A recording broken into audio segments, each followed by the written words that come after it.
Vamos ao tópico 4. 4, também trabalho de uma força notável, trabalho da força-peso, que a força-peso, ela sempre vai atuar nos corpos apontando para baixo, né, localmente, para baixo, como o corpo está numa esfera para baixo, sempre vai dar o centro da Terra.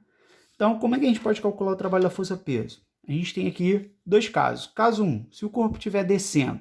Se o corpo estiver descendo, o que vai acontecer? A força-peso está para baixo e o sentido de deslocamento também é para baixo, ok? Esse deslocamento vai ser uma altura h, que o corpo está do solo. Vou aplicar a fórmula. Trabalho, fede e coça a bolinha. Qual é a força? É a força-peso. Força-peso.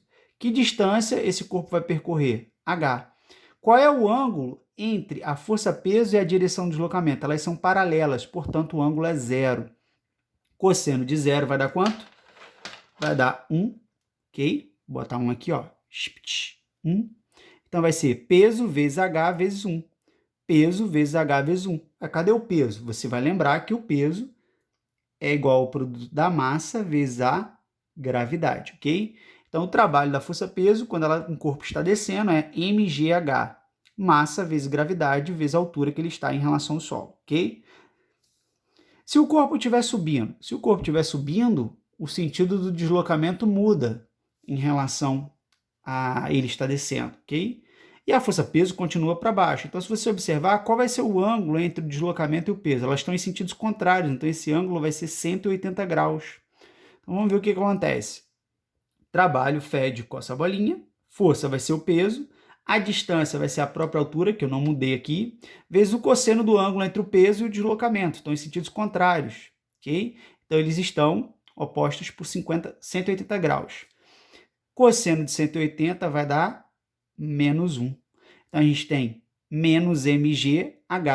mg é peso, então P vezes H vezes menos 1 dá menos pH menos mgh. Okay? Então, para subir uma escada, por exemplo, você se cansa, pois você tem que vencer o trabalho da força-peso contra a sua subida. Para descer é mais fácil, porque o trabalho da força-peso é positivo. O peso vai te ajudar na hora de descer uma escada. Existe uma maneira muito fácil de gravar o trabalho de uma força. A fórmula não é mgh, trabalho da força-peso. Então, o trabalho da força-peso é mg hoje. mgh, pessoal, mas mg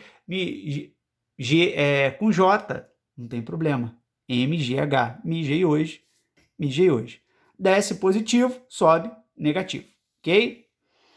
Bem, se eu tenho o corpo subindo uma rampa qualquer, perceba agora que o corpo está subindo uma rampa, beleza? Ou pode estar descendo e o sentido de deslocamento é esse.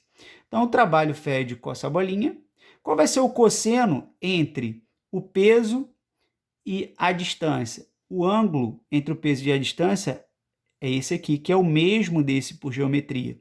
Então, se eu pegar nesse triângulo aqui, o cosseno desse ângulo é cateto adjacente sobre a hipotenusa. Quem é o cateto adjacente? É H. Quem é a hipotenusa? D. Então, vai ser peso vezes distância vezes H sobre D. D corta com D. Então, eu chego à mesma expressão, mgh. Ou seja, tanto faz o corpo subir na vertical, como inclinado, como dar piruetas para ir de um ponto ao outro. O que eu quero dizer com isso é que o trabalho da força-peso independe da forma da trajetória. Só vai depender apenas da altura entre os dois pontos que ela sai e que ela chega, ok? Da altura vertical, beleza? Então, o trabalho, se eu escolher que essa bolinha chegue ao solo por esse caminho, inclinado, ou por esse vertical, ou por esse aqui dando pirueta, o trabalho vai ser o mesmo, ok?